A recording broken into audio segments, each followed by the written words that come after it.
Just when you're trying to figure out the release date for the final season of Stranger Things, one of these banners pops up at the top of Wikipedia. Yes. Please don't scroll past this 1-minute read. It's a little awkward to ask, but this Thursday we need your help. It will soon be too late to help us in our fundraiser. Wikipedia is not for sale. We humbly ask you to defend Wikipedia's independence. 98% of our readers don't donate. They simply look the other way. If you donate just 3... Chad, there's no way. It's gotta be way lower. Chad, if 2% of the readers donate, they would have made a lot of money. It has to be 99.9. That's 2% is a fuck ton of people. Everybody uses Wikipedia. And if our readers don't, it's got to be 99.99. It has to be. If you donate just $3, you would help keep Wikipedia thriving for years. That's right. The price of a cup of coffee is all we need. Please donate now. It really a cup of coffee is matters. not $2. It's, These banners 10. exist in all kinds of languages. Wikipedia is Or asking at for least money 4. all over the like, planet. What? Some of these wordings sound almost desperate. Like Wikipedia is on the brink of collapse. Like one of the most amazing parts of the internet is about to shut down and urgently needs your cash injection to stay alive. But is that really true? No. What if Wikipedia was actually pretty rich? Wikipedia was founded on January 15, 2001 by entrepreneur Jimmy Wales and philosopher Larry Sanger. The original idea was to create an online encyclopedia with entries written by experts. But the founders launched and tested an early version of the platform where anyone could add or edit there wouldn't articles. be support for this. That concept Obviously, turned out to be a would be massive support hit. for this. Today, without Wikipedia is one of the most visited readers, websites in the world. In summer of 2024, it racked up about 6.7 billion visits when you per look month. at it, the platform has more than 61 million articles with over 6.8 million things that pages scam in you. English alone. That's fucking insane. They always Since pretend its to be inception, useful, Wikipedia like has never done iPhone, ads. The but they're platform really has mostly not. been funded by Right? They're donations. just outdated shit But or these garbage. donations do not go to the millions of wiki editors who tirelessly when write you and really edit have countless something articles. useful. They all do it for free. Usually it's pretty The decent. money goes to the when it comes to Wikimedia pricing. Foundation, or WMF for short. That's the non-profit behind Wikipedia. In the beginning, the foundation mainly focused on keeping the site running and paying a few employees. Occasionally, some wiki editors were also given financial support for specific projects. Then, in 2005, the foundation launched its first ever fundraising campaign. That was also the first time donation banners were used. I know you probably want the writers to make money, because if you want people to make money for their work, whatever. But now you can see the nuance there on how this could be bad, though. What if you pay somebody to make articles, whatever, right? I mean, they have a motivation to do more and then do some, and then the now they have a thing that's motive wrong with that is that you can stays free. money equals power, and you use your shit, your money to pay people to say what you want them to say, not it was surpassed by almost actually 20K. provide good information. Just That's a few why months later, the next fundraising goal was set at when you want good $200,000, information and it was quickly or met. new information, you don't The go into the campaigns news became more because the frequent news over the makes a years. lot of money In to 2010, say Jimmy Wales was featured what on their many of boss the wants donation them to say, banners. not His personal what's actually appeal true. was meant to encourage more people to give. Who is that? His face was everywhere on the platform. A lot of As a information on result, Wikipedia Wales is became shit. a meme. Either way, But sometimes Wikipedia it's started shit growing because so the fast people that are Wikimedia retarded, genuinely and needed sometimes more it's money shit every year. because somebody In clearly 2013, is the pushing then an deputy agenda. director of the foundation Right. estimated their budget needs to be around $10 million per year. He said that would cover the operating costs for the website and allow them to keep pushing Wikimedia's mission through other projects and initiatives. Fair enough. And over the last 10 years, Wikipedia has still been frequently asking for money around the globe. Some of these banners sound like Wikipedia and its independence were in danger. Yeah, that's what it sounds like. The site could go offline at any moment. But is that true? No. Holzcan is the sponsor of today's video and would definitely deserve its a great Holzcan, the Indian red, in 2/3. Let's look at India for a second. 2/3 of the country's population live in poverty, surviving on less than $2 a day. That's insane, Yet dude. in 2020, Wikimedia's donation campaigns were asking for 150 Indian rupees. That's almost $1.80. The 2020 campaign urged people to defend Wikipedia's independence. Users were asked to help keep Wikipedia online and growing. Chat, guys, what's up with India? I'm not going to criticize negatively or in any way, because I don't like doing that to nations and shit like that. But what's up with India? It's a massive country, has a lot of people, a lot of extremely smart leaders come from India and then don't go back or whatever. Like what's up with India? It seems like it's a culture thing. They have a lot of parts that can be successful. A lot of Indians, they thrive the country seems to be suffering living in places where they're not. A lot of the Indians that travel overseas, they're not. Sound like Wikipedia really they're rich people. They're rich people, talented okay. people, because there's so many people there. Irregular All the people that come here, most of them, are the people that are richest, the most talented, that have something to do here, to actually make money. But over there, you can't make money because there's so many people that there's too little money to give around. Pandemic, right? A regular donor in the US was contacted donations. During the pandemic, a regular donor in the US was contacted by the Wikimedia Foundation via email. They asked him to consider including the foundation in his will. The mail even included a direct link to a service that lets you draft a will in just 20 minutes. What? Bitte scrollen Sie nicht weg. Viele Leute geben nichts und schauen einfach weg und wir brauchen Geld von Ihnen. This is Andreas Kolbe. He has been a volunteer editor at Wikipedia for over 15 years and is the former chief editor of The Signpost, an online newspaper within the Wikipedia movement. He has been criticizing the Wikimedia Foundation's fundraising campaigns for years, especially wording suggesting that Wikipedia an akuten Geldmangel leidet und jetzt dringend Spenden eingefahren werden müssen, damit die Webseite weiterhin bestehen kann. That may have been true 20 years ago, but it is far from accurate today. The Wikimedia Foundation is not struggling. Yeah, guys, if this is true, it's insane because sometimes in the year that the thing that says we need money is so big, it's like the entire page.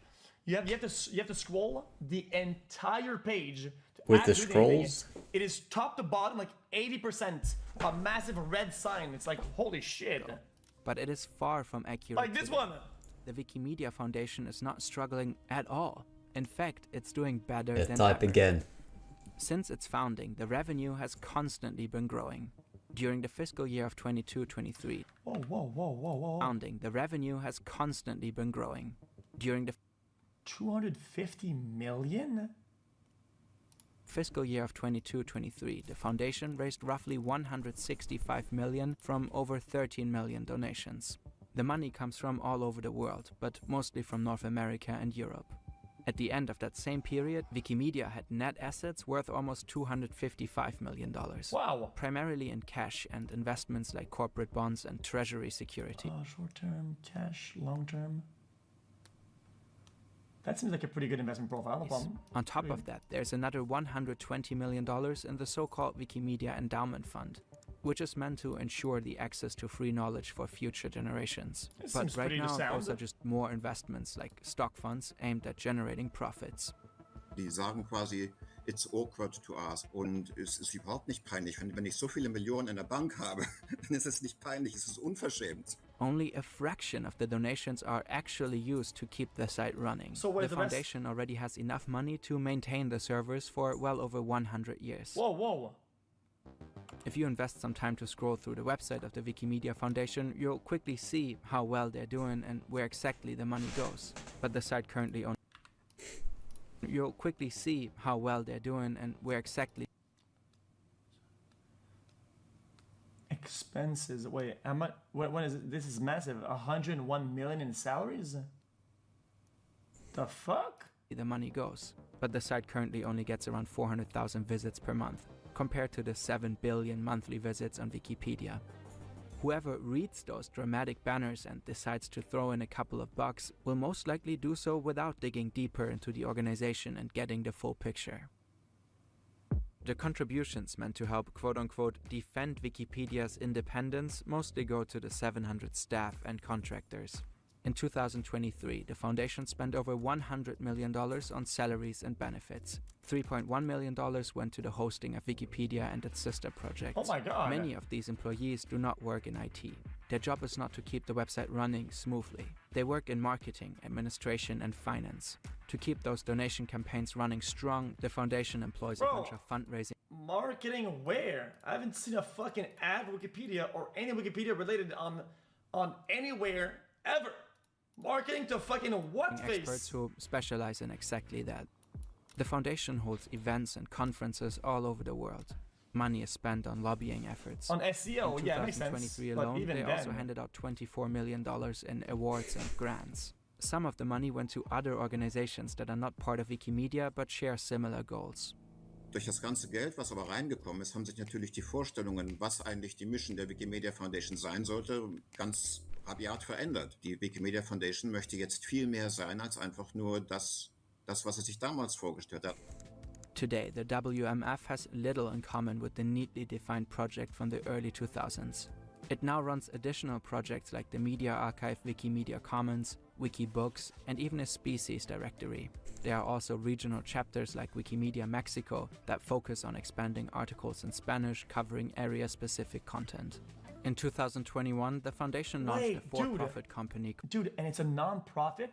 Chat, is most of the money being funneled through the non-profit? Bro, this is a non-profit. They're making fucking clean, cold cash. Called Wikimedia Enterprise. The goal is to give big tech companies easier access to Wikipedia content, whether it's through info boxes like these or through voice assistants like Alexa and Siri. Wikimedia Enterprise is set to become a major new revenue stream for the foundation. We reached out to the Wikimedia Foundation for comment when first reporting on the subject in 2022. We asked them why some of their campaigns have been so desperate in tone. That was a main area of criticism at the time. The foundation didn't really give us a clear answer on that one. However, they did emphasize that the WMF's reserve would only cover 16 months of operating costs for Wikipedia and its sister projects. We've already broken down what those operating expenses look like earlier in this video. Oh, I get it, yeah.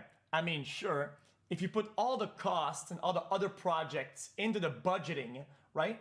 And then you say server cost, guys, is 1%. 1%. Well, yeah, of course, the site is only recommended for 16 months. If you operate at 1% for operating costs, sure, I guess. I mean, that could be correct, but it's just. The foundation also that's like political that not everyone speaking. Can afford to donate and that's okay. Regarding the campaigns yeah, that's in a India, straight they said cap many indeed. Indians use the encyclopedia and they just wanted to create opportunities for those who are willing and able to give. Because when you say reserves, you expect reserves means mostly everything you have, right? 150 to 25 Indian rupees. The WMF added that they're constantly working to improve their fundraising effort and that they are in close touch with volunteers and community members. Gotcha. Obviously, it's totally fine to financially support Wikipedia. It's one of the best things on the internet. But it's not like the platform is going offline tomorrow if you do not donate today.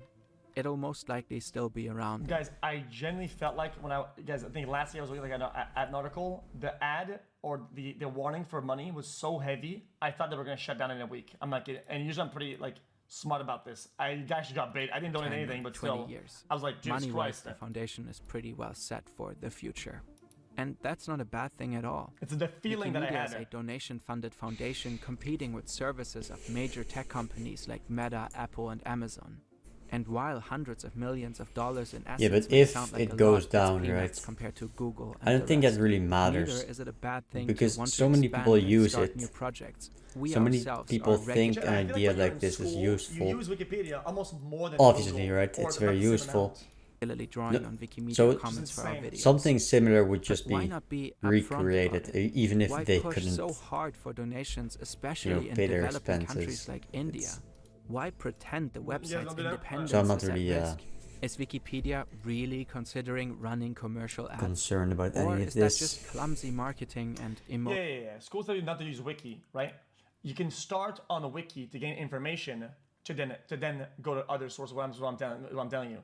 If I'm wondering about a topic, I start on Wikipedia. They give me a bunch of keywords, a bunch of names, a bunch of dates, a bunch of No, you stuff. don't. You And go from on there, Google. I take these keywords and then I start doing other research and then books and shit Academic like that. Google. You Wikipedia's go a on good place to Google start and then for you sure. promotional search campaigning. Some calls keywords for on donation Google. asked people to donate in support of the volunteer editors. The main Several problem Wikimedia is that forums, the editors vast have majority expressed of disappointment at academic these kinds of papers, actions. you need to Some pay of them for them, feel which is taken shit. advantage of. In 2023, Wikimedia did a survey among volunteer editors to ask them about their opinion on the last fundraising campaign. Almost all participants agreed. The whiny parts of those donation banners were misleading and inappropriate. Yeah, because womp, you already got paid by your university. And now you also need to get my money. Yeah, fuck you, man. The foundation has started to you get paid by your fucking students, you get paid by the government, and then they pay you, the universities pay you to do this shit, or whatever company you work at, and then you still demand I pay for your shit. Alright, man. Then I'll make my own conclusions. I'm not gonna pay for your shit, man. It's really the passion and support of all those volunteer editors that make Wikipedia so great and worth supporting. Makes sense. No, it doesn't. Okay, next video. About age these days. Okay, this is really pretty good, and usually I like these guys' videos. But not for me. See that guy in the red shirt? That's Alan Lichtman, 77-year-old Alan Lichtman, and he's racing in the qualifiers for the Senior Olympics. But there's another kind of race Alan's just as qualified for. Alan Lichtman. Alan Lichtman. Professor Alan Lichtman, who has correctly predicted almost every presidential election since 1984. And today, Alan Lichtman's ready to tell us who's going to win in 2024. Yeah, by the way, you can skip this video, it's Kamala. He predicted it's Kamala, now let's see if he's correct. If true, if he always gets it almost all right, he should always all in all of his money, half of all of his assets into a betting. Just bet your house and life settings on the elections if you're gonna get them all correct. Well, I was a steeplechase champion in the 1970s. his name is Dr. Alan Lichtman. But he's actually kind of a nerd, a history professor, and a quiz show champion. These days, he's on a different kind of winning streak. To make his presidential predictions, Alan's model ignores the polls and the pundits. It hinges on 13 keys that I developed in 1981 with my Okay. You guess it's only 50-50, but 84 would mean 84. Okay, 84, 88, 92, 96, 2000, 2004, 8, 12, 16, 20, 10 in a row. That would be 20 in a row. 10 in a row.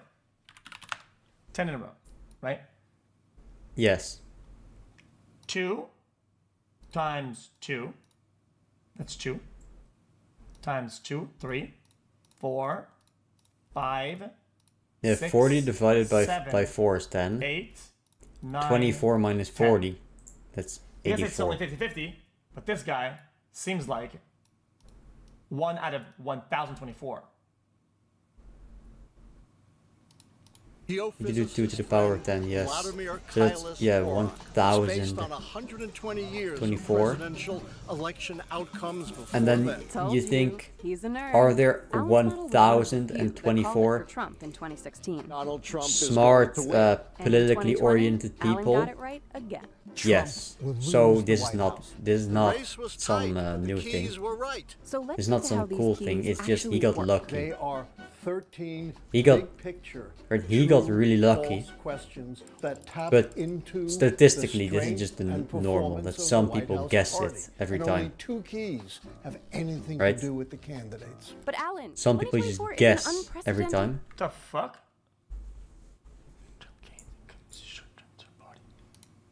The strength and performance of the White House party. And only 2 keys have anything to do with the candidates. But Alan, 2024 is an unprecedented election year. Can your 13 keys really call it right? The keys absolutely will work. They are the constant northern star of political prediction. All right, time to run these keys and find out who will be the next president of the United States. Guys, people that don't understand the band-aid that Trump was wearing are branded. Okay, guys, I have no horse in this fight. Okay, I have no in this race. Okay, but I still think that people that were complaining about. Dude, it's obvious. It's obvious. The Band-Aid, it's in fucking ear, brother. Like you don't want it to rub. You don't want to interrupt the healing, right? The thing is flush. Okay, is it, brother?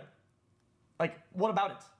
Like you're not some fucking medical doctor like on the field or some shit. A little more. How's it cap?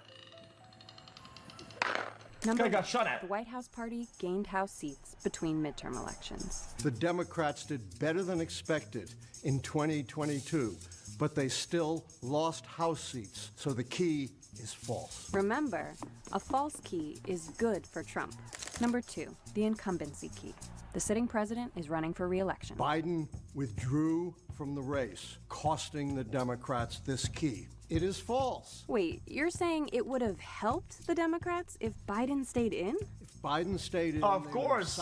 Yes, because you don't, nobody trusts somebody that got in. Number 3, the White House It's fishy the way she got in, right? It's a little bit odd, and people don't trust that, obviously. Behind Vice President Harris, so the key is true. A true key. That moves Harris off the starting block. Number 4, there's no third-party challenger. RFK Jr.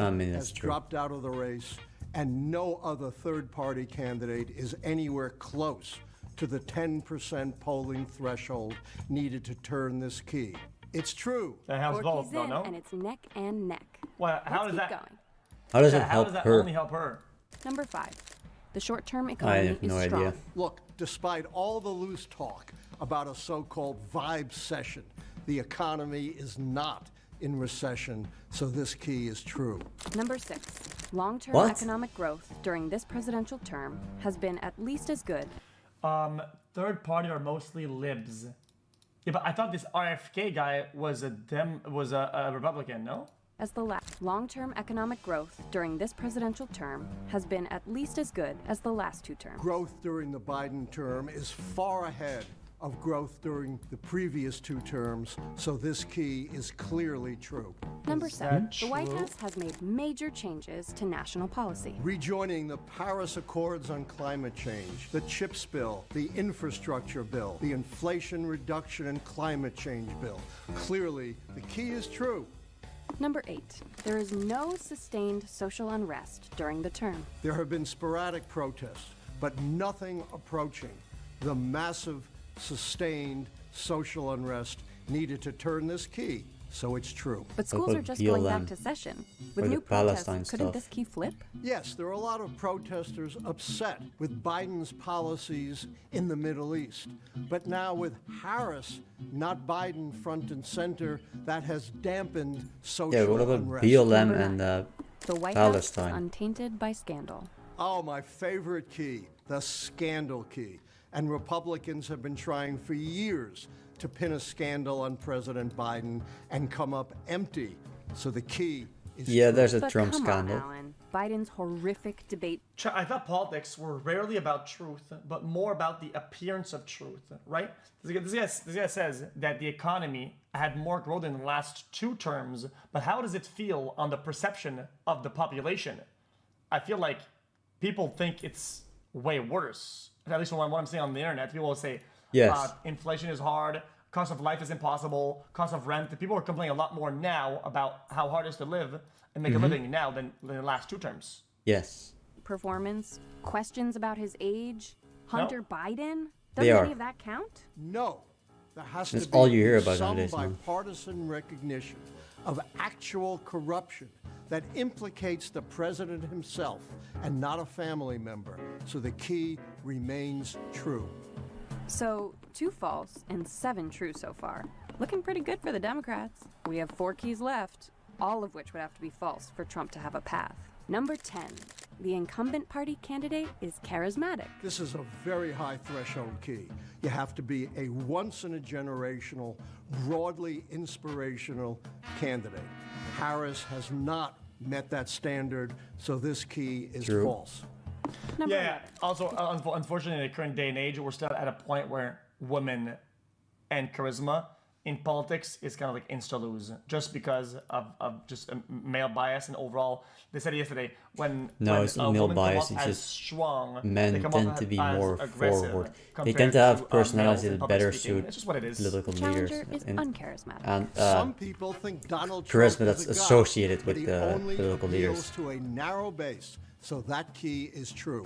But wait, that means... The Democrats will hold on to the White House, and Kamala Harris will be the next president of the United States. I could see it happen. We still have 2 keys left. I don't know. The foreign policy keys? You're right. Foreign policy is tricky, and these keys could flip. The Biden administration is deeply invested in the war. I think this goes to Trump most because 2 wars, big wars. But even if both foreign policy keys flipped false, that would mean that there were only 5 negative keys, which would not be enough. So none of these other ones can flip, huh? Yeah, the Ukraine thing and the Palestine thing. Both of those have against Trump or something. I don't obviously. I just feel like some of these things are kind of off. Biden look negative. Can some of these not flip? Look worse. Both. But I don't get why. I don't get why he picks it like this. With all of these, he picks it like it only applies to one of them, and if it doesn't apply, then it goes to the other person. But how do you pick to what person it applies? It's at the last candidate, maybe? That there were only 5 negative keys, which would not be enough for Donald Trump to regain the White House. So I guess that means you're standing by your prediction. Kamala Harris will be the next president of the United States. At least that's my prediction for this race. But the outcome is up to you. So get out and vote. Well, I guess that settles that race. But what about the one we started with? Well, I won some medals, I didn't get hurt, and I qualified for the 2025 National Senior Olympics. Not bad. Well, I'm not even biased. I do think that she's probably going to win. For a 77-year-old, huh?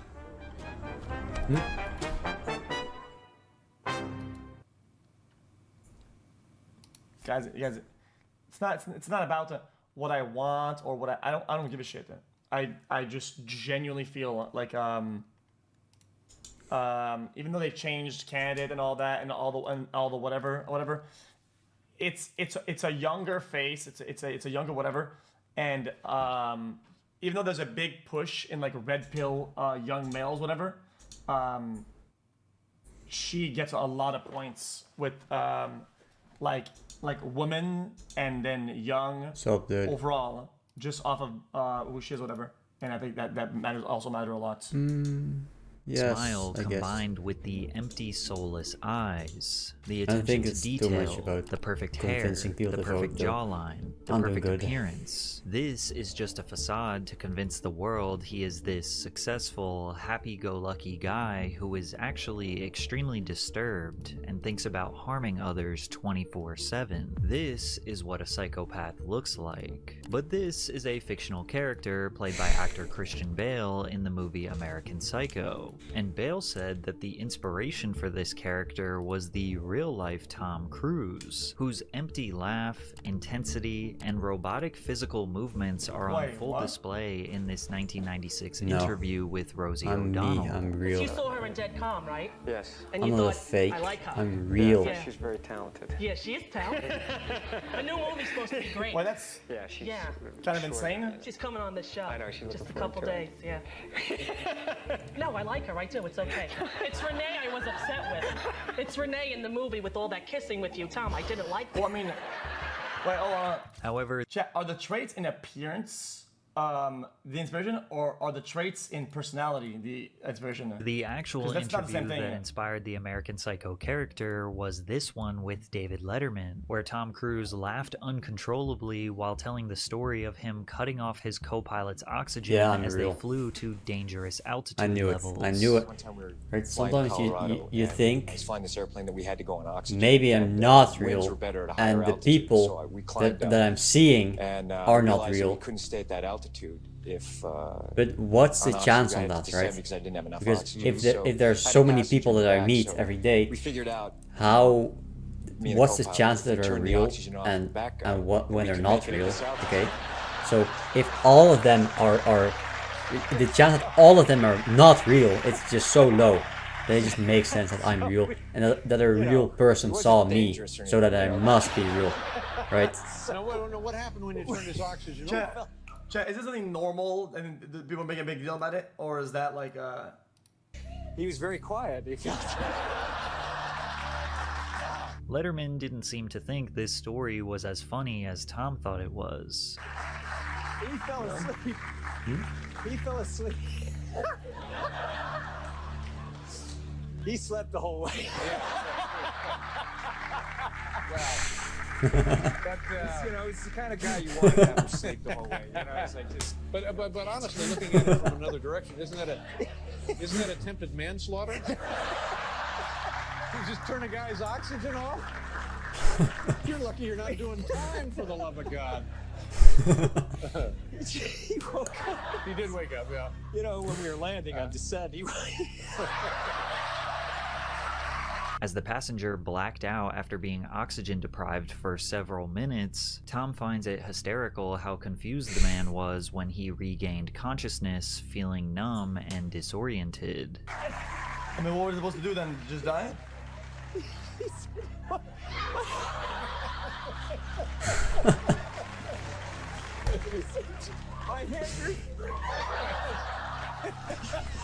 That's kind of weird. Like sometimes when I get out of bed, and you get out of bed real quick, then you feel like that, right? Because the oxygen doesn't rush to your brain, and then you almost faint, but you don't. And you get that weak, the tingling feeling in your fingers, right? Must have been the way I was laying. You feel weak.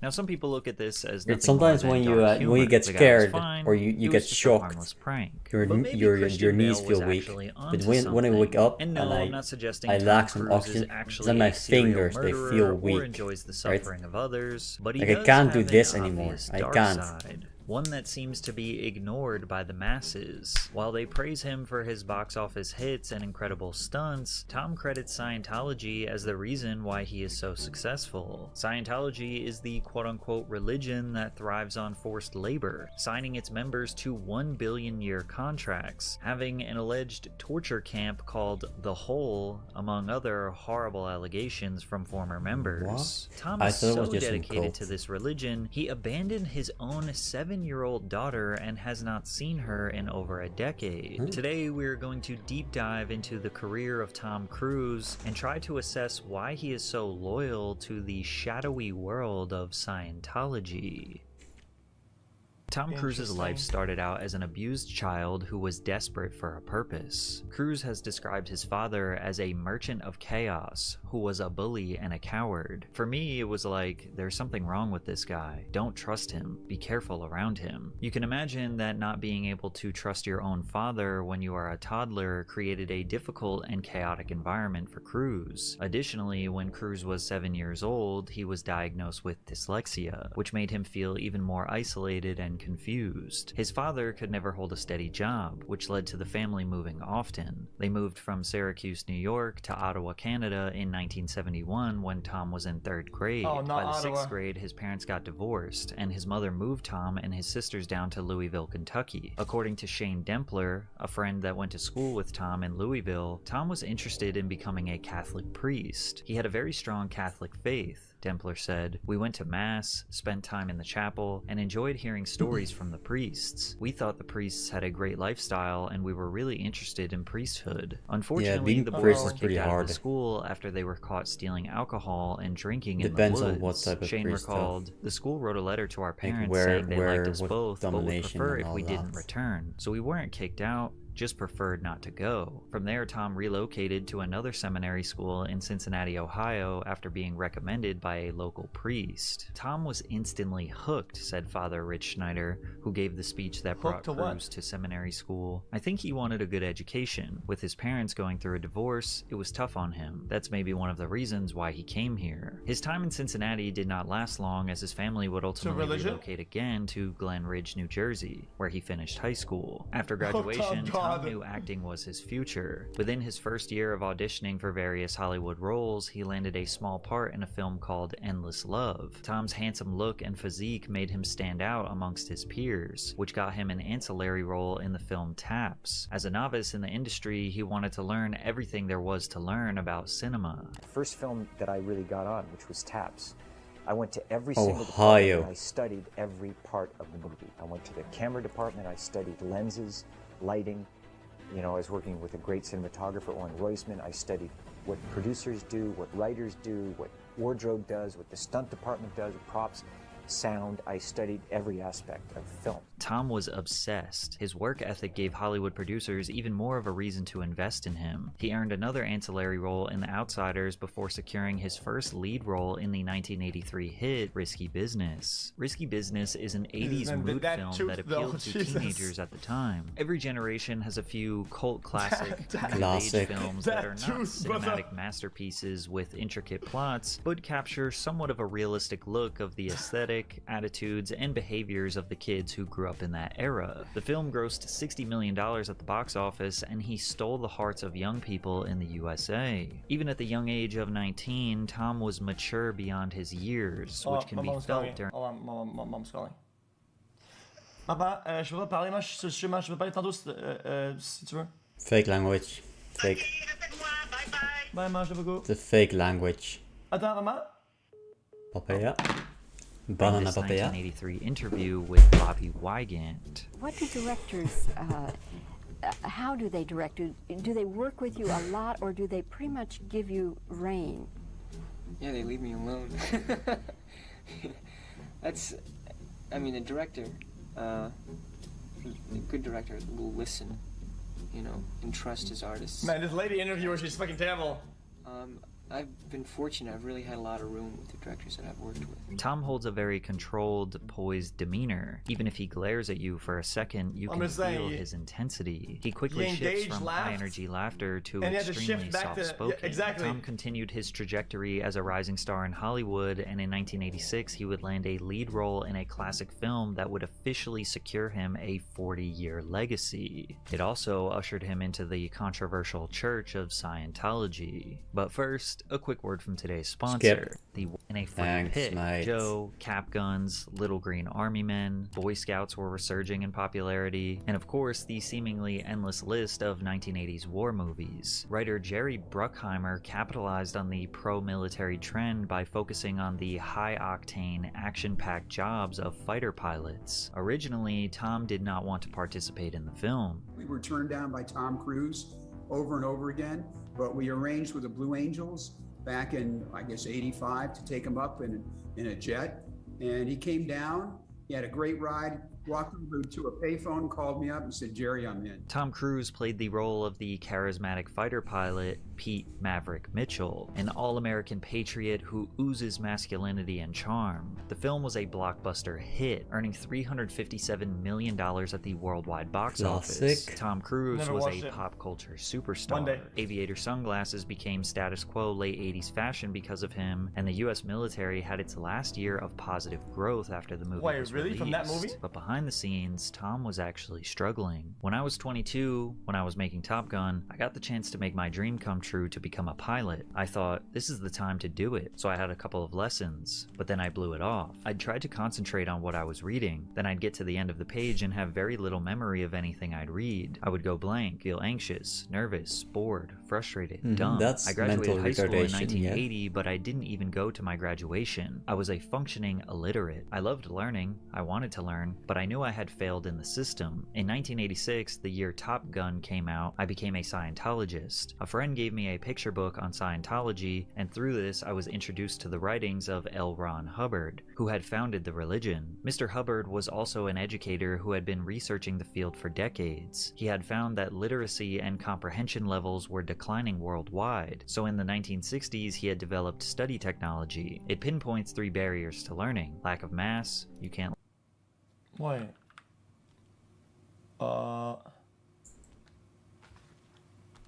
Is it even researching the field? The field of what? It developed study technology. It pinpoints 3 barriers to learning. Education. Lack of mass. You can't learn to fly a plane by just reading about it. You have to sit in the cockpit or at least have a picture of a plane. Skipped gradients, trying to master skills or information without mastering or understanding that which comes before them, and misunderstood words, the most important one and cause for stupidity. Once I started focusing on those problems, everything fell into place. Cruz credits Scientology with helping him overcome his learning disability. He is one of the church's most high-profile followers and has become a spokesperson for the organization. However, his close friendship with David Miscavige, the current leader of Scientology, has placed him at the center of several controversies as well as question his legacy as a whole. Scientology is a religion that many consider to be a cult created by science fiction writer L. Ron Hubbard. According to the Church of Scientology, Ron was a highly trained lieutenant commander in the US Navy, who became a war hero that sunk a Japanese submarine, as well as a Purple Heart Award winner due to suffering blinding and crippling injuries through the course of combat in the Second World War. One medical report describes Hubbard as suffering a severe bone infection in the hip and back, forcing him to walk with a cane. Another shows his vision registered at 2100, which according to medical review meant that he could not distinguish facial features until 3 or 4 feet away, could not make out a street sign beyond 10 yards, and could not read a newspaper. Whereas the official US Navy documents say that he was not qualified to be a lieutenant commander, he never received a Purple Heart, categorized his injuries as being exposed to light for too long and spraining his ankle, to which they prescribed him dark glasses and declared him ready for duty, as well as analyzed all potential evidence surrounding him sinking a Japanese ship, only for them to find that there was no submarine in the area at the time. Due to the conflicting information, we don't really know the truth about his time spent in the military. What we do know is that he was an incredibly proficient and fast writer. Hubbard holds the Guinness World Record for the most published works by one author. Battlefield Earth, To the Stars, When Shadows Fall, Typewriter in the Sky are just a few of his fantasy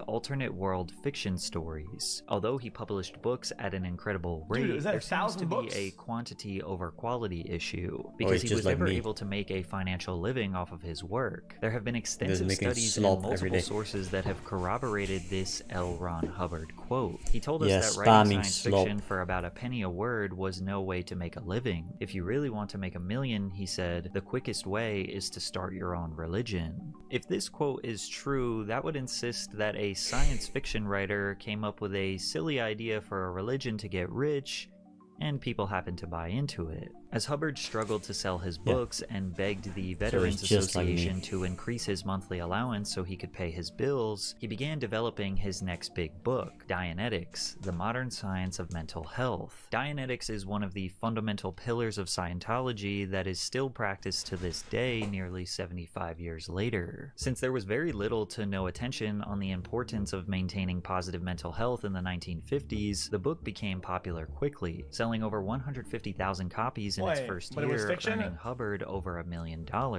However, Hubbard's system faced a lot of criticism from doctors and psychologists. They say he lacked scientific evidence and empirical data, and he was using pseudo-scientific concepts to prove his nonsensical ideas. But then Hubbard played the conspiracy card. He convinced his followers that the only reason actual scientists didn't agree with his teachings was because psychologists, pharmaceutical companies, and the medical industry as a whole would lose billions of dollars if they acknowledged that Dianetics was the cure for all psychological pain. Additionally, Hubbard started to expand Dianetics into a broader spiritual belief system, which eventually led to the creation of Scientology in 1953. Hubbard did not complete his college education, nor did he spend years studying any field of medicine or health whatsoever, but he does claim that he cured good himself emotions, from arthritis, so you can't feel the other blindness, when you don't have the ulcers, other. and even the common cold, and he was able to do that through Dianetics. So you need to feel good Dianetics theory describes to feel the bad. human mind So if you want as to two alleviate parts, pain, you also need to the get rid of conscious any good analytical emotion. mind and the subconscious reactive mind. Hubbard's beliefs were very similar to Sigmund Freud's theory of the unconscious mind and his understanding of how suppressed memories can shape an individual's behavior. However, in Hubbard's theory, all psychological pain and the mental and physical health problems that come from that were a form of memory known as engrams, which are stored stored in the reactive mind. While Dianetics focused on improving the mind, Scientology took things further by introducing the idea of the Thetan, an immortal spiritual being that lives inside every person. Hubbard believed that each person is actually a Thetan with limitless potential, but this potential is blocked by negative experiences or engrams that have built up over many lifetimes. Scientology therefore became a way to free the Thetan from these engrams, allowing the person to achieve spiritual freedom and reach their full potential. This process is known as going clear, which is the ultimate goal of someone practicing Dianetics. Once someone goes clear, they can then move on to higher levels of spiritual awareness and power, known as the operating Thetan levels. These levels are supposed to give the person more control over themselves and the world around them. Powers such as telepathy, exteriorization, which is the ability to separate from the body with full perception, telekinesis, the ability to move objects with thought. Where most religions focus on a servitude towards a god or a higher power, Scientology kind of does the exact opposite. And although they don't say specifically... Couldn't you just ask somebody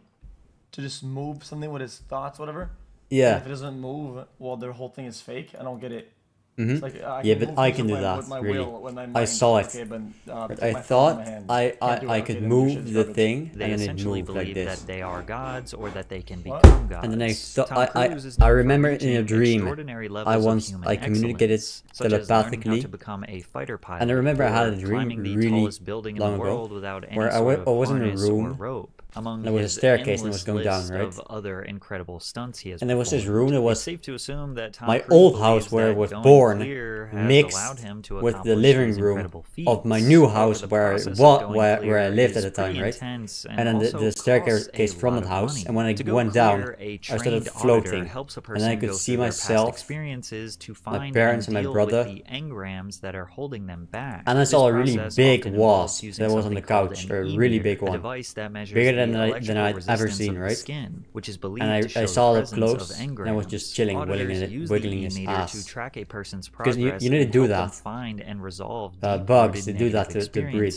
They wiggle, they need to move to breathe. Would be instructed to hold 2 metal cylinders connected to the e-meter, which sends a small electrical current through their body. The e-meter then measures changes in the electrical resistance, which Scientologists believe show changes in the person's mental and spiritual state. The auditor uses these readings to guide the person through questions, but these questions that they ask are often very leading and intended to poke and prod at the deepest, darkest secrets held in your mind and soul. When you learn about how these auditing sessions are done and the types of questions that they ask, you'll see how it almost comes off like an interrogation or a way to give personal information to an organization that could be potentially later used against you. Yeah, so here's even how a Scientology auditor believes it works. You're holding the cans, there's a tiny little battery in that e-meter that's sending, and you're completing the circuit when you pick up the cans, right? So you got a little thing going there, and that needle will respond to your physical movement, but that's not moving. And I'm going to go, is there something you're withholding from me? And what I'm looking for is, right when I say at the end of me, I'm looking for the needle to dip to the right. And so I'll give you a really good example of this. So you're holding the cans, say, is there anything you're withholding from me? And I get an instant read. And I go, is there anything you're withholding from me? You're going to go, I don't think so. And I don't see the needle. No, you don't see the needle. Okay. I go, well, what did you think of when I asked you the question? Okay, so you're going to go, I don't know what I was thinking of. And then I'll be like, take a look and I'll help you out here. I'll try to steer you. Okay, so I'm looking to get roughly the same read while you're thinking about whatever. I go, what was that? What was that right there? And you can start digging to what? You can start... I just want an answer to the question. Okay. And I can go to memory... Yeah, and you can give me any answer you want. There's no way for me to know if you're giving me the right answer, but I want you to give me something. Yeah. If you say you can't give me anything, I'm going to keep using the e-meter until you give me something. Yeah. Okay, so let's say you give me something. I'm going to get all the details about that, and until, like, time, place, form, and event, I want to know everything that happened. I want to know all the details. And by the way, I'm writing all this down. So I'm taking notes of everything you're telling me that it's a bad thing that you did that you haven't told me about. Okay, so I'm keeping notes. When you represent to me that you've told me everything there is to tell, I'm looking for the needle to give like a smooth back and forth motion like this. And Scientology call that a floating needle. That means, in Scientology land, we're done with that. Now, many people argue that the e-meter is not exactly scientifically proven to really do anything. It does measure some sort of electrical current that takes place in your body and mind, and it is somehow connected, but we can't prove that it indicates anything about mental health or your actually develops paranoid schizophrenia. Like a boss. Physical or emotional well-being. Many people look at it as nothing more than hypnosis, and many believe that the auditing process is strategically designed to make people think that it's actually doing something positive in their life. Being a victim is despised in Scientology because of something called the tone scale. The tone scale is sort of an emotional ranking of a person. Another one! And it goes from -40 to 40. Now 0 is death, and 0.1 is victim. It is seen as a bad thing to even feel any negative emotions in Scientology because Scientologists believe that if bad things happen to you, it's because you have done something bad to deserve it. But when people go to Scientology buildings and they annoy them, whatever, the people that work there get mad. Does that mean that they're dead? I don't get it. Emotional torture. So you can see how this is kind of a dangerous gray area. On one hand, the goal of the therapy sessions is for you to feel better, for you to cope with all of your past trauma and your negativity, and for that to then release and have positive ramifications on your life. But then the other hand is like, well, no, you're not actually solving these problems. You're just being tricked into thinking that you're solving these problems, and then you have to pay for more auditing sessions for you to keep solving these problems. And we'll go deeper into the financial component of all of this in a minute. But in the late 80s and early 90s, Tom Cruise wasn't overtly public about his Scientology ties as he was still growing his career. After Top Gun, he continued to have an incredible run in Hollywood. The Color of Money, Cocktail, Rain Man, Days of Thunder, A Few Good Men, The Firm, hit after hit after hit. Everything that Tom Cruise starred in was a box office smash. In 1988, he was the highest grossing box office star, and to this day, he is the #6 highest grossing actor of all time, with a combined total of $12 billion generated. He was a convincing leading man who does all of his own stunts. He had near perfect looks. On set, he was known to be honest, humble, and a genuine person. He was considered by many to be the perfect human, yet somehow still very mysterious. You've got one of the nicest reputations in Hollywood. I mean, everyone who interviews you says, hands down, you are polite and giving. But I've interviewed you a lot of times, and you don't let people real close. Yo, blink, bitch. I think I'm letting you pretty close, Lisa. Do you feel like you hold something back or you protect something? Bro, she's not a therapist. What kind of question is that? Yeah, I mean, I'm doing this, to help promote the films. I mean, I really don't hold back that much. I mean, you ask me anything, but I mean, there is a certain, certain things that I really don't want to talk about, and certain things that really aren't important, aren't important for people to hear, and I really don't even think they want to hear. In the early 90s, Tom began speaking about the Church of Scientology more publicly. Tom, let me try to understand. The Church of Scientology, is this something that feeds you spiritually, or is it a technique that just helps your mind? Is it a religion? Yeah, I mean, by definition, it is a religion. And is it for you? Does it help you in a spiritual way? Yeah, but the thing is that it's not a matter of being fed something. And it is not someone telling you how to live your life. It is not someone feeding you what is real for them. It is what is real for you. It is a self-exploration. Does it bother you that it is considered so controversial, that it is considered a so cult, it's all about that you. has been investigated? I'm That's not all telling you about you me. don't know. I know. I knew it. No, it doesn't. It was all about me all along. For me, I don't care. It doesn't affect me at all. It doesn't matter to me. Whatever anybody thinks or what they don't know. I know what I know. He still seemed to be Yeah, reserved, all about me. not willing to go into immense detail about how the church functions and his role in it. In 1986, L. Ron Hubbard died, and David Miscavige was named chairman of the board, or the leader of Scientology, in 1987. At 2000 hours Friday, the 24th of January, AD 36, L. Ron Hubbard discarded the body he had used in this lifetime for 74 years, 10 months, and 11 days.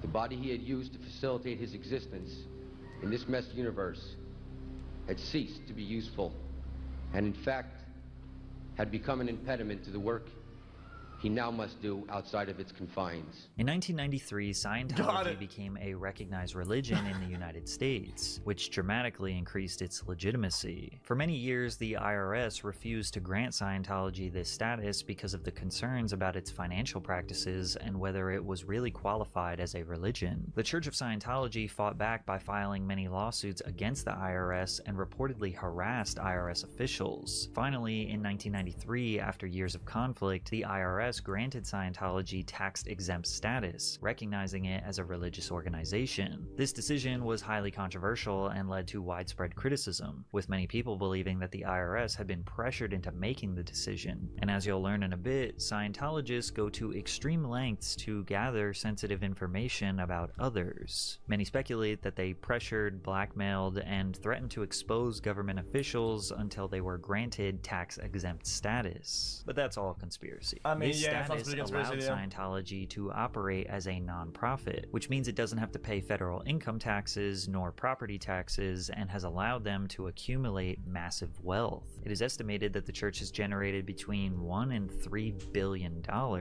But how did they get that money? Well, first of all, donating money to a church or a religion is very common. Scientology happens to strategically recruit members of mass wealth, celebrities, Hollywood superstars, so it's safe to assume that those people are donating potentially millions of dollars. However, the auditing sessions are also very costly. Remember, the main goal or the point of being a Scientologist is to go clear. However, there are levels or goals that you essentially rank up to along the way. These are called operating thetan levels, or OT levels, which are the goals that you hit before reaching the bridge to total freedom. Each spiritual level has an estimated real cost that it would take to reach it. Costs can vary considerably depending. Wait, this literally a pyramid scheme almost, or it's almost like karate where you get a new belt or whatever, but instead you have to buy into the next stage or whatever. This is insane. On the needs of the individual, but it is speculated that somebody would be paying well over $100,000 and potentially $500,000 in auditing sessions to reach clear. Finish a course or an auditing action.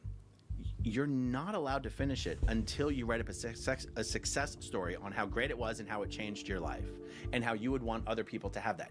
Now, if you're like, I'm not really feeling it. You're like, oh, you're not? We're gonna have to go back and see what's wrong with your last level, and that costs you more money. Hop on the lobotomy machine, my friend. The beatings will continue until morale improves. But you get to a point where it literally costs you more money to say that thing didn't give you exactly what you hoped it would. So you're trained to lie to yourself. That's crazy. Just to save money. And then you get up and you lie to everyone else to get them to do it as well. You can also pay money in advance to the church for them to hold it and keep it as almost like a bank account for auditing sessions in your next life. They're good people, and they're being defrauded out of their life savings. I mean, it costs $250,000 easy to be assigned. How do these people though that aren't who don't have a lot of money? How do people afford that? That's the thing. It's amazing. It shows you the ability of someone who has a belief and a faith that they're doing amazing things. They work to pay for their religion. They live below their means to pay for their religion. It is impossible to advance in the religion without completing the required courses and auditing sessions. No other modern religion with a congregation size comparable to that of the Church of Scientology mandates recurring payments to merely participate. Yet, Scientology's entire foundation and religious ideology is built upon these required payments from parishioners. Additionally, the Church of Scientology saves an enormous amount of money in labor costs because they pay their employees or volunteers next to nothing, a mere $50 per week stipend. However, many of them are okay with this form of payment as they have become fully dependent on the Church of Scientology in every aspect of their lives. The Sea organization is the most dedicated version, the most dedicated brand of Scientologists. So there's three like echelons of Scientologists. There's public, who just live normal lives in the real world and they pay to do Scientology courses and auditing. Then there's staff members who also live in the real world, but work on 2.5-year contracts or 5-year contracts at their local Scientology organization. And then once they finish their contract, their debt is paid or whatever. And then there's the Sea Org members. These are the guys who sign the billion-year contracts. They don't have lives in the outside world. They don't own property. They live in Scientology-provided housing. They eat in Scientology-run cafeterias. Is there an actual contract that's Chat. 7 billion years? It's involved. How knowledgeable is this guy about this? Or is he just yapping? According to L. Ron Hubbard, the Sea Org initially operated on 3 real ships, the Diana, the Athena, and the Apollo, which Hubbard used to spread the teachings of his new religion. According to Hubbard, much of the galaxy, including Earth, was ruled tens of millions of years ago by the Galactic Confederacy, controlled by a tyrant named Xenu. Xenu was eventually overthrown by a group with the Confederacy known as the Loyal Officers, and Sea Org is modeled after these loyal officers. Sea Org members are considered the most like dedicated an anime Scientologists, backstory. signing What the 1 fuck is billion that, year dude? contracts to serve the church across multiple lifetimes. Many join at a young age, some even as children, and endure a rigorous lifestyle that includes up to 100-hour work weeks, strict discipline, and a $50 per week wage. They do not have relationships or communication with the outside world. They are not allowed to have children. They eat, sleep, and breathe solely for the purpose of Scientology. They do normal. Yeah, she kind of looks like They eat, like the Mary Jane from fucking Spider-Man, no?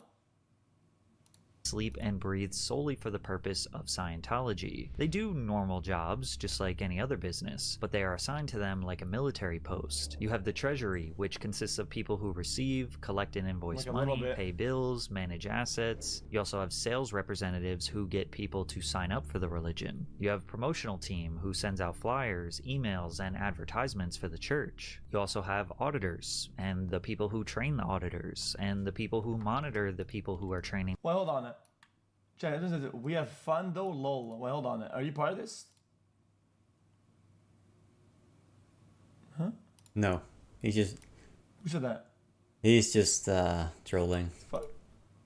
The auditors, and then the people who get members to pay for the auditing sessions and constantly pester members to sign up for more auditing sessions. If any, and I mean any task, no matter how small it is, that they were assigned to get done is not done by the end of the day, they will not stop working. Whether your task is to organize thousands of files by hand, or sign someone up for an auditing session, or merely just dust the floor, if the task is not done, you don't stop working. In 1975, Sea Org transitioned to land-based operations. By 2000, the number of Sea Org members was estimated at around 5,800. Most members now live in church complexes around the world, including locations in Los Angeles, Florida, Copenhagen, London, and Sydney, with some assigned to smaller centers or acting as missionaries. And still to this day, there are many people that live and work on the Sea Organization motor vessel Freewinds. Scientology reports that they have millions of members worldwide, and that is this rapidly growing religion that people love. But most of these buildings are vastly empty, and it seems like they really don't have that many members, potentially in the ballpark of 40,000 people. There are countless stories of former members who have escaped Scientology, who have often described themselves as being trapped in a cult. Leah Remini is an actress and former Scientologist who escaped and has dedicated a good part of her life to expose the horrors of life as a member. We have heard stories of mind control, to forced labor, to sexual assault and abuse, to a secret prison camp called The Hole, where disgraced members of the church are sent to effectively be tortured. Describe it for us. It had bars on the windows, and the one entrance was guarded by security 24 hours a day. The hole basically was some kind of a slang term that had been coined long before I got there, and it was where you ate there, you slept there on the floor. and you know, you never left with the exception of a brief period to go take a shower. When you say slept there on the floor, did you have cots or bunks or some kind of beds? No, you slept you were given a sleeping bag, you slept on the floor in a sleeping bag. And what were the conditions like on the floor to sleep? Well, there were ants. The place was infested by ants, so ants would crawl on you. And there was a 2-week period during that time when all the electricity had been shut off, as ordered by Mr. Miscavige. And this was, of course, in summer in the desert, and so the temperature in there was about 106. Hold on.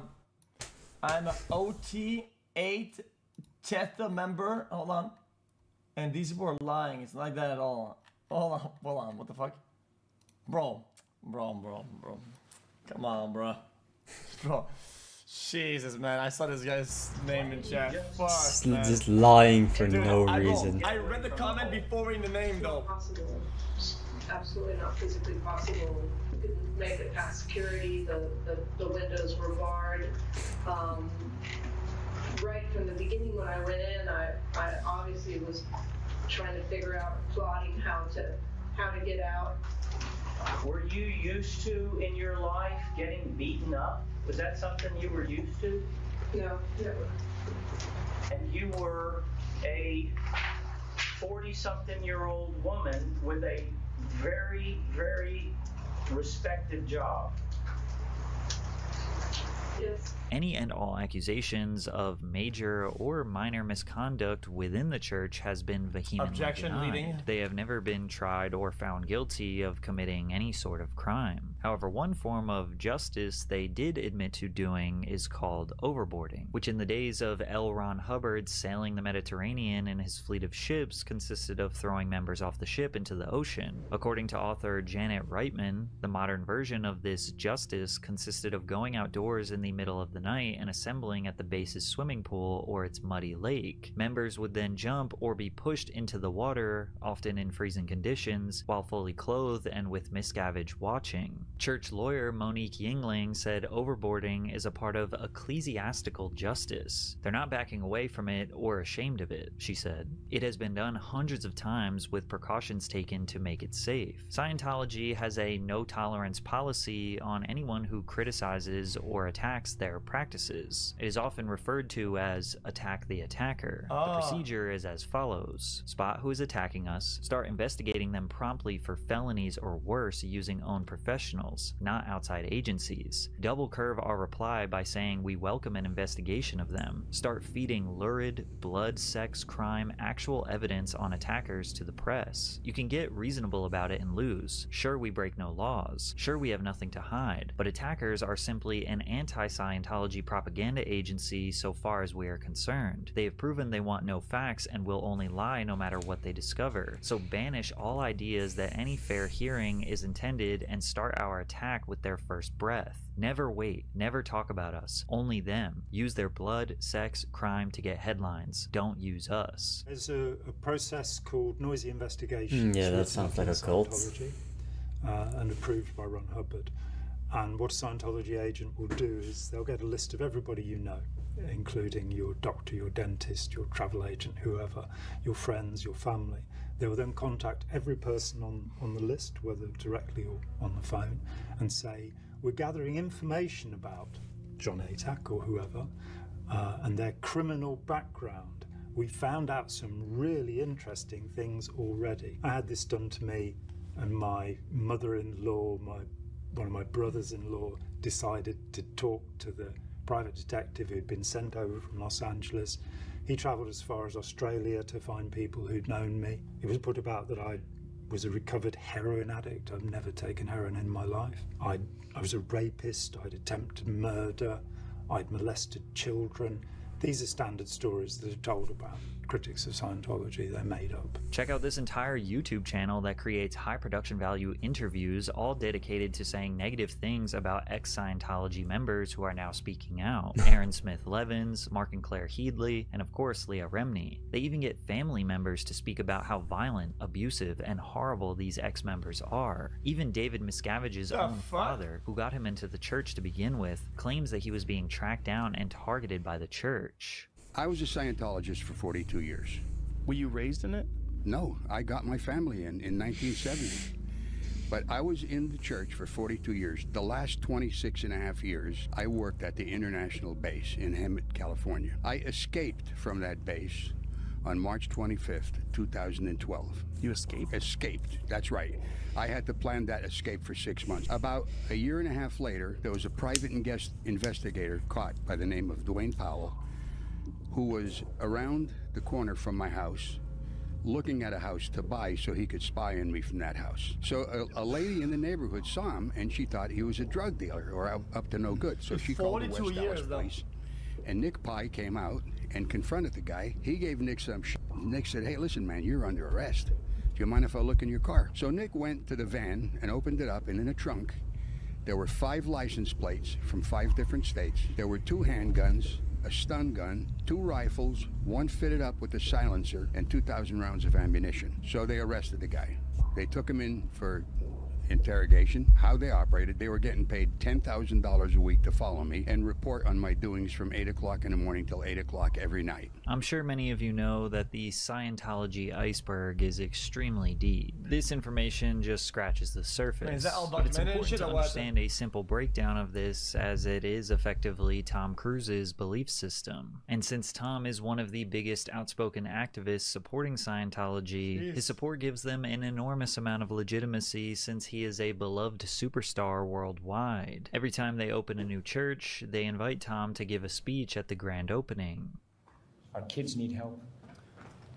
This world needs help. The kind of help where people can help themselves. Now, I have and will continue to dedicate my life to accomplishing this. And I am supremely grateful to Mr. L. Ron Hubbard for the study technology he provided, because I would not be here today if I didn't get that. Technology, of course. And I am honored to be part of the applied scholastics movement, because I know now that I can truly help. And so can you. But regardless of his ties to the controversial church, Tom continued to have rampant success in Hollywood. The Firm, Jerry Maguire, Mission Impossible, which became a 7-part series that defined his career as a stuntman. He learned how to skydive, fly, and put in the homework to make a role look realistic. He also had Eyes Wide Shut, Magnolia, The Last Samurai, and Minority Report to prove that he wasn't just a one-trick pony who does heroic action films. However, with the extreme rise of tabloid culture, publications were interested in poking and prodding around the personal lives of celebrities. And since Tom was a wildly successful actor with a popular actress wife and 2 adopted children, they were a pretty good target. We're private people. We are human beings. You know, we are human beings. We have feelings, and we one trick. Look at we have a family now. We have children. And look at Thunder, whatever for movie. For years, we were told, and just don't worry. Tropic Thunder. Suddenly, all these kind of rumors and gossip, all of a sudden starts getting printed in, legitimate magazines, and and I'd send letters asking for an apology. It's not true, and then you start getting letters back where they say, and I just said, you know what? I'm mad as hell, and I'm not going to take it anymore.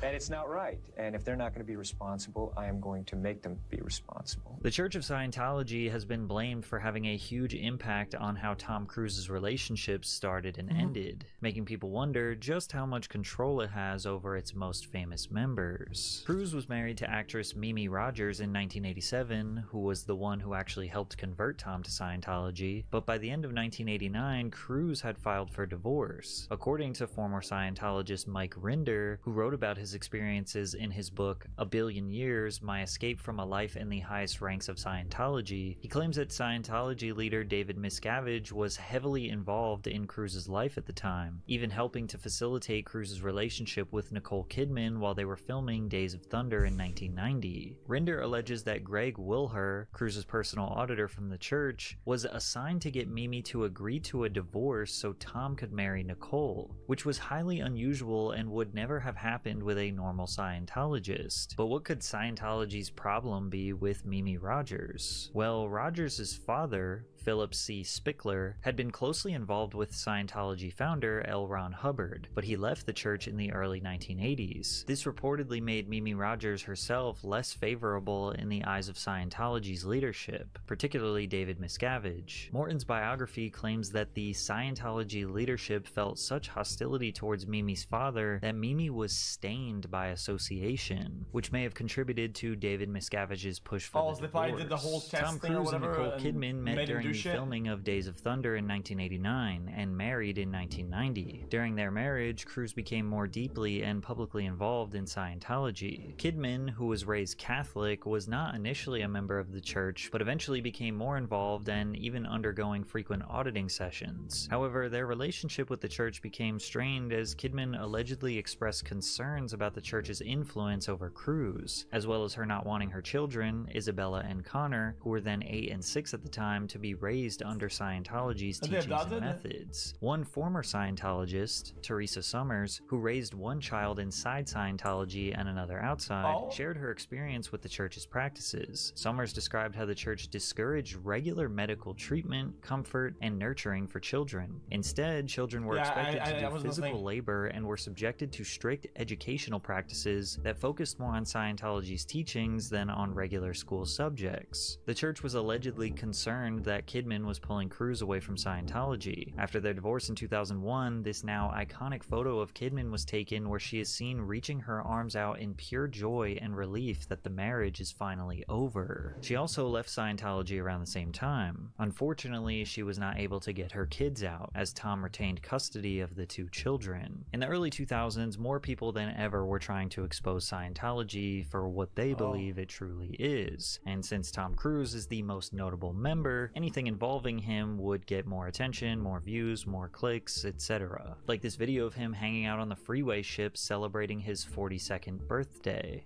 Thank you.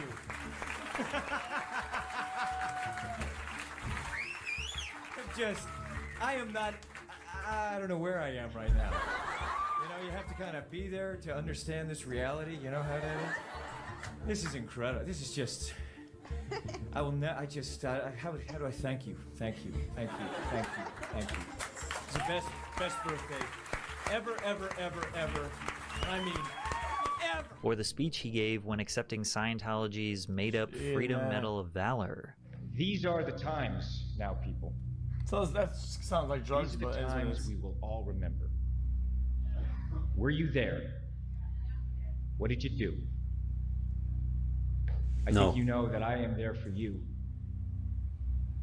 And I do care so very, very, very much.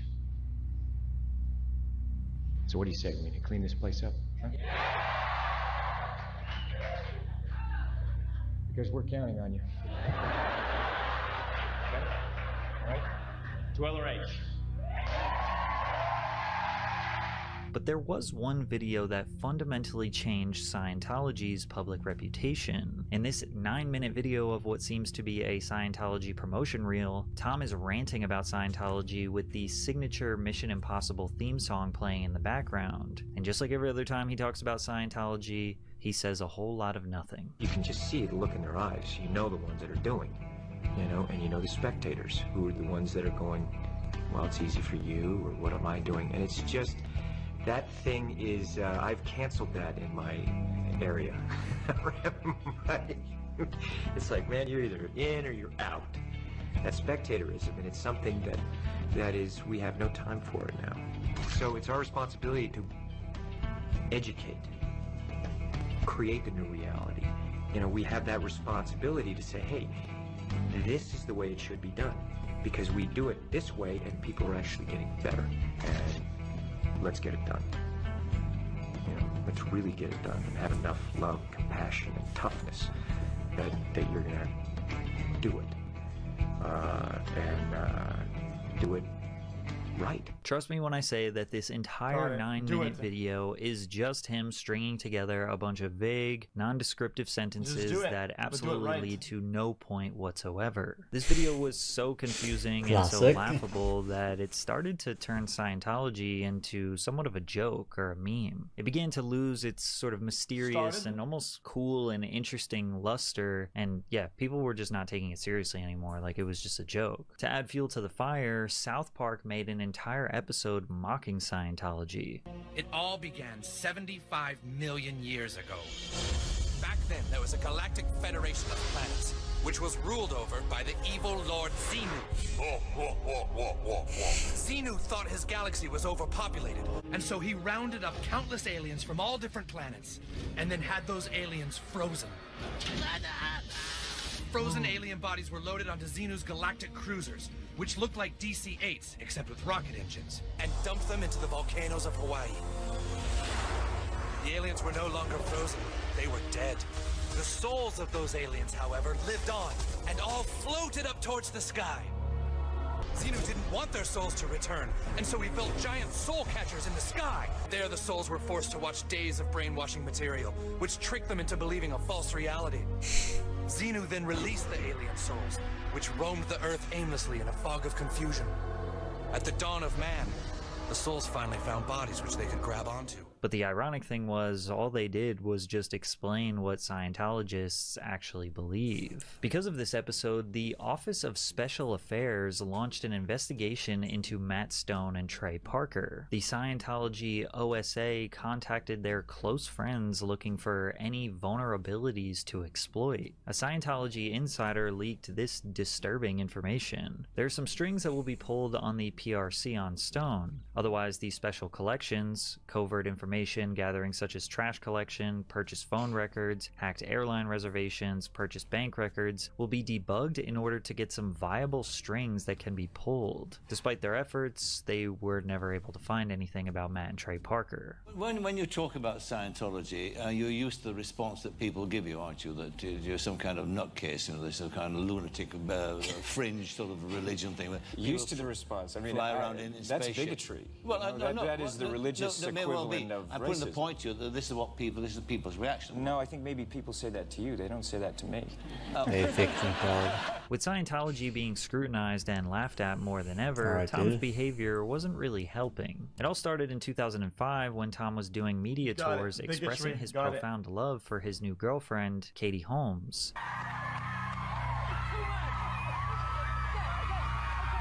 First of all, thanks for coming to my Legends Ball with Katie. Was that the best fun? Was that? Yes, yes! What has happened to you?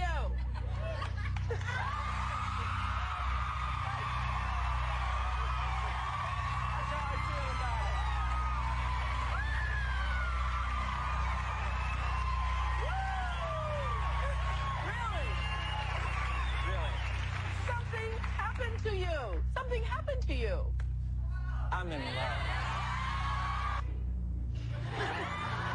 I don't get it. They're literally on the edge of their seats. They're like this. No, I know what he's doing. He's processing. He's trying to figure out what he is going to tell. What he is Dude, I wonder how many times these people spit in their own mouth. They all have their mouths open all the time. Wide open. Dude, this guy must have... One of these women spit, or one of these women spit, he must have tasted it like 5 times easily already. Look at this shit. You hit max rank on the fucking, on the scale. But some interviewers, like Matt Lauer, wanted to learn about how Scientology affects Tom's relationships. Katie has mentioned that she is embracing, or at least exposing herself and opening herself up to Scientology. At this stage in your life, could you be with someone who doesn't have an interest? You know, Scientology is something that you don't understand. It's like you could be a Christian and be a Scientologist, okay? Scientology is something... So it doesn't replace religion? And it is a religion because it's dealing with the spirit. I don't think you as a spiritual being, and it's something that there's tools that you have that that you apply to your life. They then go on to discuss when Tom Cruise criticized actress Brooke Shields so for taking antidepressants for postpartum depression. And I know that psychiatry is a pseudoscience. But Tom, if she said that this particular thing helped her feel better, whether it was the antidepressant or going to a counselor or a psychiatrist, isn't that enough? Matt, you have to understand this. Here we are today, where I talk out against drugs and psychiatric abuses of electric shocking people, okay, against their will, of drugging children with them not knowing the effects of these drugs. Do you know what Adderall is? Do you know Ritalin? Do you know now that Ritalin is a street drug? Do you understand that? The difference is this was not against her will, though. But this wasn't against Brooke's will. Matt, I'm asking you a question. I understand there's abuse of all of these things. No, you see, here's the problem. You don't know the history of psychiatry. I do. Aren't there examples, and might not Brooke Shields be an example of someone who benefited from one of those drugs? All it does is mask the problem, Matt. And if you understand the history of it, it masks the problem. Just saying somebody doesn't understand it isn't a good argument. So he's just you're not getting to the reason. He's just yapping nothing. There is no such thing he's saying as a chemical nothing. Imbalance. Right, because you can't say you don't understand it, right? Then explain it. Then I understand it, and then I can still say you're wrong, right? Matt, that is because you're dumb as shit. Now you're talking about two different things. But that's what she went on the antidepressant for.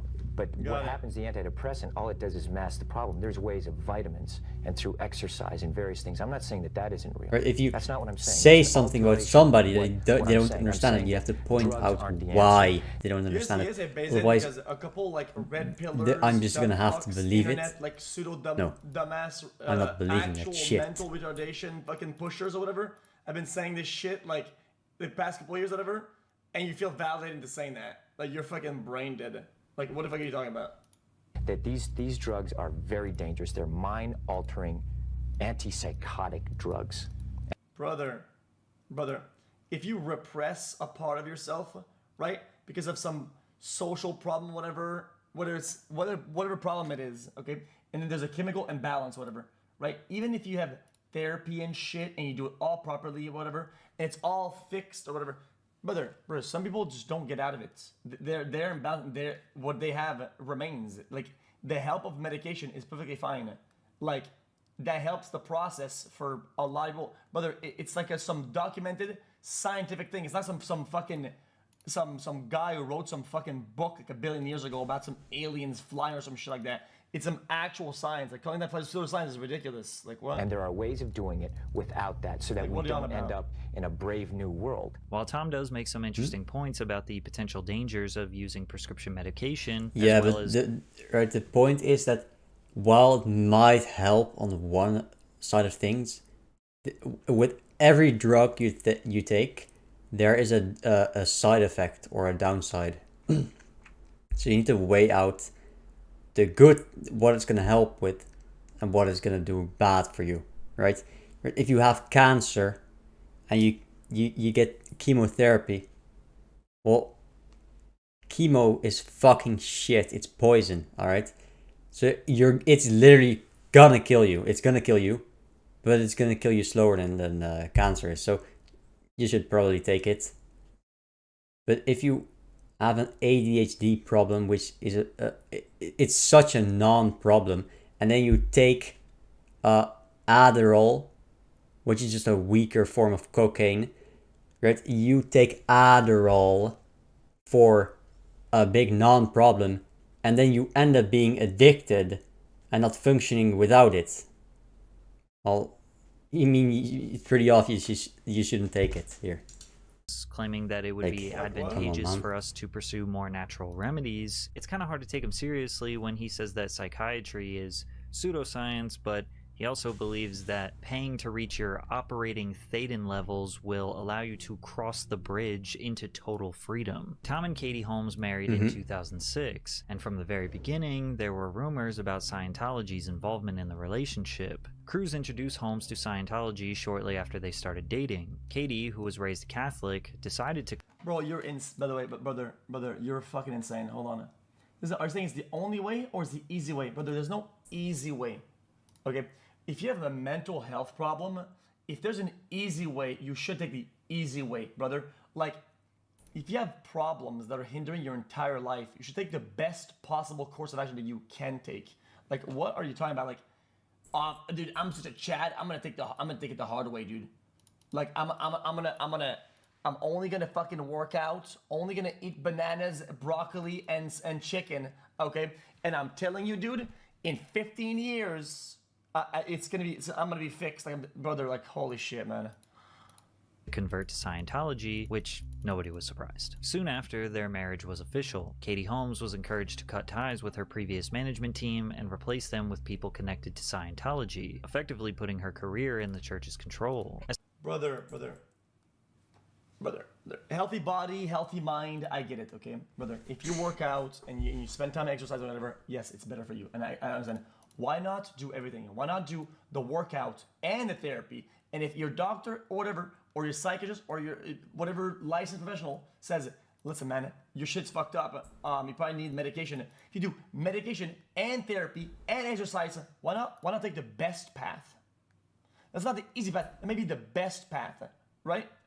Why delay drugs and you possibly endanger your process and your well-being? You want to make it, or you can't create drugs. You want to make it self-sustainable, so that when you get off the drugs, you still get to have the solution. With Scientology's influence on their right? lives. With using drugs, you solve one thing, but then you create two other problems. A Scientology ritual meant to prevent negative experiences from being imprinted on the child's mind. This silent birthing technique is part of the belief system that the noise during childbirth would cause engrams. There were rumors that the when church there's had no other option, because otherwise you're just going to be dependent on it. You're just going to be, right? There's no way you think you're not going to be dependent on drugs when you use it to solve a problem that you perceive as being really a huge problem. People that did crazy shit, the actual legit patriot Chad that you would say these are Chads or whatever, right? Came back home with a bunch of actual super mental health problems. What do you tell these guys? Dude, man, you guys should have exercised. Like, dude, you should have went to the gym and eat chicken and rice. But like what are you on about? Like all the people that are struggling with mental health problems aren't like these sub beings that aren't Chads. You act like this only affects the non-Chads. This affects the Chads and the non-Chads, dumb fuck. Sea Org, which really made Katie worry and realize she needed to make we have a problem that's mental. You don't solve it by doing something outside of your mind. You solve it internally. Who would right? feed her You lines want about how much to she solve it adored internally. Tom, as well as everything the you do that micromanaging various alleviates aspects it of their externally. Rumors it doesn't aside, solve when analyzing shit. what actually happened right? after It doesn't their solve divorce shit. is really telling about the reality of their relationship. You see, while Holmes was with Tom, he still had custody of his two children. Bella and Connor are devoted to their father and Scientology, and those children never really saw their mother, Nicole Kidman. So while Katie was with Tom, she was fearful this could happen to her child if she got a divorce. Yo, you're insane! I can't read the chat today, man. Bro, this red-pilled shit, fucking Andrew Tate balding motherfuckers in chat. People who go to war actually go through something unlike average civilian. Brother, average civilians might have fucking a wartime at home, brother. Like, people get beaten. And fucking people have terrible childhoods. True. But what the fuck are you talking about, man? Like, you're so brain dead. Even at dude, especially at the early stages of a development, right?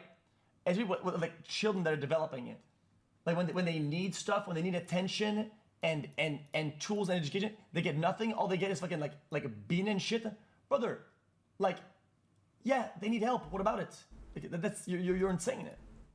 That her child would essentially be trapped in Scientology and under Tom's custody, and then she just wouldn't see her daughter. So Katie Holmes planned for months behind Tom's back and completely blindsided him with the news that she wanted a divorce. And therefore Tom and Scientology were unable to control the way that the media reported on this. When the divorce proceedings finally came out, they revealed the lengths to which Holmes went to escape Scientology and Tom's control. She had to use disposable burner phones and secret private laptops to communicate with her lawyers and planned her escape in fear that the church would step in and do something to her and take her daughter. She almost immediately moved to New York, which was a strategic move to secure primary custody of Surrey. Scientology members were allegedly following her in New York, so out of fear she called the police because she believed church members were planning to abduct her daughter. Katie also fired her entire team that had worked for her during her marriage to Cruz, including her publicist and security detail. She had to wipe her entire life clean because of the grip Scientology had on her life. The divorce settlement was reached with Holmes securing primary custody of her daughter. Since then, she has kept her distance from Scientology and enrolled Surrey in a Catholic private school. Tom has agreed to pay Holmes $400,000 per year until Surrey is 18. However, he has not seen his daughter in over a decade since she and her mother are not Scientologists. Now, it is somewhat normal for a parent and child to disagree on values, especially religious ones. And there are definitely situations where conflicting religious beliefs will lead to a parent losing connection with their child. But many people just simply look at Scientology as not worth losing your child over. If you were to just look at Tom's opinions on Scientology, you would learn that it is a belief system that helped him become an incredible human being. He overcame his illness and used their teachings to accomplish his biggest life dreams, which is good for him. Yeah, Since Scientology is deeply rooted in and centered around self-fulfilling prophecies, ones that coincidentally require people to pay enormous amounts of money to achieve, it's not really much of a noble cause that people respect. As reported by Vox, according to former Scientology officials, the church has continued to manage Cruz's life. Reportedly, it granted him the full benefits of its more unsavory enterprises, including the church's alleged use of slave labor. Former Scientologist John Brossow says the church has custom-built luxury vehicles and sound systems for Cruz, and provides the staff who manage his many homes. Because this labor is provided by the church, it's done through the Sea Org, the Scientologist association that has been accused of human trafficking and forced labor. The church has described these claims as both scurrilous and ridiculous. The picture painted by Cruz by former members of the church is not flattering. They tend to describe Cruz as a well-meaning man who fundamentally is not curious, and who is happy to have beautiful things handed to him without looking at their cost. Scientology is attractive to Cruz in this account because it makes his life easier while simultaneously flattering his ego with the belief that he is a hero. Do you think Tom is essentially in too deep? Like,